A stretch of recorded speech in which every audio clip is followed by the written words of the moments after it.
प्रितीच्या भावान भयणो, आयज आमी पवित्र पुस्तकाच्या वावराक भेटयल्लो आयतार समोर उमतां. आनी आयच्या दिसाक आयची वाचपां जीं आसात ती आमकां पवित्र पुस्तका वयर जायते शिकवण दितात आनी पवित्र पुस्तका वयरूच ती बरयल्लीं आसात. आमी पयले वाचप पळयत जाल्यार एज्रास प्रवादी वा एज्रास यात्नीक एरोनाच्या कुडींतलो तो इस्रायल परजेक ते सुमुर्तीचें पुस्तक वाचता आनी इस्रायल परजा जी पयली बाबिलोनांत दिसांत गुलामांत आसलेली ती आतां परतून येयल्ली आसा. आनी हो एज्रास हें कित्याक वाचता, कित्याक ही बाबिलोनांत आसतना ती निराशी आसली. बाबिलोनांत आसतना तांकां दिसतालें की देवान तांकां पयस केल्यात, देवान तांकां सोडून दिल्यात अशें तांकां दिसतालें. आनी इस्रायल परजा आख्खीच गुलामपणांत आसून तांचें जिवीत आख्खेंच निराशीच आसलें. आनी आतां ती बाबिलोनांत देसांत परतीं आपल्या घरा येयल्या आनी तांचें पयलें कार्य म्हणल्यार देवा लागीं परतून तो जो करार ताणें सिनाय दोंगरार केल्लो देवा मदीं आनी इस्रायल लोकां मदीं तो परतून घडोवन हाडूंक आयज हेंच काम एज्रास ह्या यात्निकाक दिल्लें आसता. आनी तो सुमुर्तीचे ती 5 पुस्तकां आसात. पयलीं बायबलांतलीं आमच्या बायबलांत आसात 5 पुस्तकां. ती 5 पुस्तकां तो वाचता. कित्याक ते परतून नवसरणी हाडून, परतून बदलणी हाडून, आनी ती नवसरणी गरजेची मोगाच्या भावान भयणींनो हे इस्रायल लोकां मदें. कित्याक तांकां कळोन येवंक जाय हो देव जो तांकां पळयतालो तो कसलो देव, तो आख्खो मोगाचो देव. आनी हेंच तांकां तो वाचून दाखयता. सकाळीं तो वाचूंक लागता तें दनपार पर्यंत तो वाचता आनी तांकां त्या उतराचो अर्थूय सांगता. मोगाच्या भावान भयणींनो, हें आयकून इस्रायल लोकांच्या दोळ्यांत दुकां येतात. तीं सरपट पडून देवाक वाकणूंक लागतात. हेंच जावन आसा पवित्र उतराची, देवाच्या उतराची कृपा जी आमकां मेळटा ती. जेन्ना आमी देवाचें उतर आयकतात तेन्ना तें आमच्या काळजाक लागल्या उपरांत आमकां देवाची कृपा आमच्या जिवितांत मेळटा. तेच परीन आयज आमी शुभ वर्तमानांतूय पळयलां जेजू पयले शुभ वर्तमानाचो पयलो भाग 2 भाग आसात. पयलो भाग लूक सांगता आमकां ताणें कसो तरेन आपूण जायतो तोकूस घेवन वावर करून हें ताचें शुभ वर्तमान बरयलां तें सांगता. आनी दुसऱ्या भागांत आमकां दिसून येता की जेजू ताणें आपलें कार्य सुरू केल्लें आसा. देवाचें राज परगडपाचें कार्य सुरू केल्लें आसा. आयज तो नजारेतांत वता आनी देवस्थानांत सदांच वयतालो ते भाशेन देवस्थानांत भितर सरता आनी ताका ताच्या हातांत इजायास प्रवादाचें शास्त्र दितात.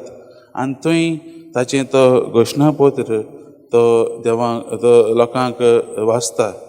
आपूण ह्या संवसारांत कित्याक आयिल्लो आसा, आपूण ह्या संवसारांत सगल्यांक सोडवून दिवंक आयिल्लो आसा आनी सगल्यांक सोडूंक आयिल्लो आसा तें तो तांकां सांगता. मोगाच्या भावान भयणींनो, देवाचें उतर जावन आसा आमकां एक घोटाय दिवपी. देवाचें उतर जावन आसा आमकां सगळे पातकांतलें सोडोवपाचें.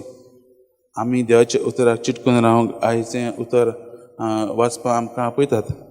अशीच एक कॅटेकिजम टिचर देव संदेशकार आमच्या महादनपणांत पवित्र पुस्तकाचें केंद्र आसा आनी थंय जायते कोर्स जातात. तर ते कोर्साचो यात्निकाक एक कॅटेकिजम टिचर त्या पाद्रीक सांगतालो.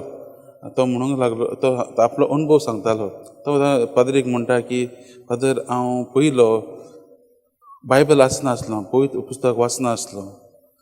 हांव जायतीं वर्सां तातूंत शिकयत आयलां. पूण जेन्ना हांव भुरग्यांक शिकयता तेन्ना फकत तो सांगला तोच पाठ बुकाचेर आसा तोच पाठ हांव वाचून वयल्या वयर वाचून भुरग्यांक शिकयतालो.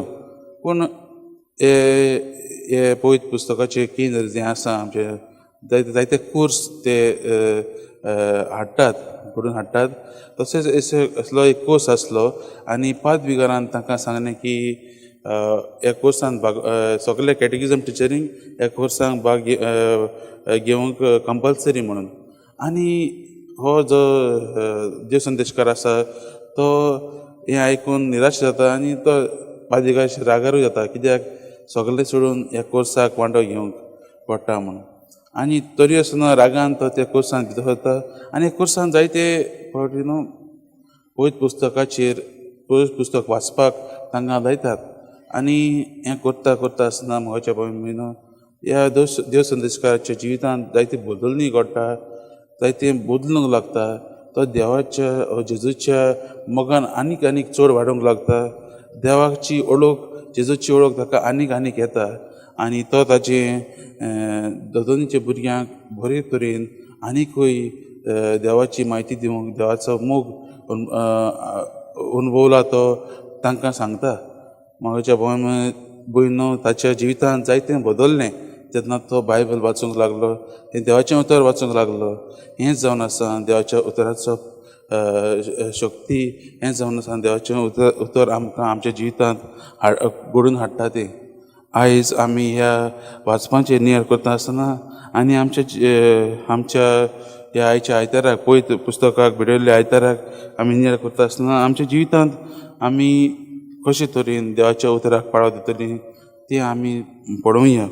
जायते पयले सुवातेर आमी जाता ते भाशेन देवाचें उतर आमच्या कुटुंबांत वाचूंक गरजेचें. आमी घोडे मिसाक येतात, आमी घोडे आनी खंय रितीराक वतात, थंय आमकां देवाचें उतर वाचतात, देवाचें उतर परगडटात. पूण आमी तरी आमी जावन आमी देवाचें उतर वाचलें आनी देवाचो अनुभव गेलो जाल्यार अदीक आनी अदीक गरजेचें. देखून आमच्या कुटुंबांत पयले सुवातेर देवाच्या उतराक आमी पयलो जागो दिवंक जाय. जेन्ना आमी घरा कडेन तेच करता तेन्ना तेचा उपरांत आमी बायबल वाचूंक जाय. जायते पयलीं आमी वाचताले पूण आतां हालींच्या काळार पळयत जाल्यार बायबल वाचपाचें आमी सोडलेलें आसा.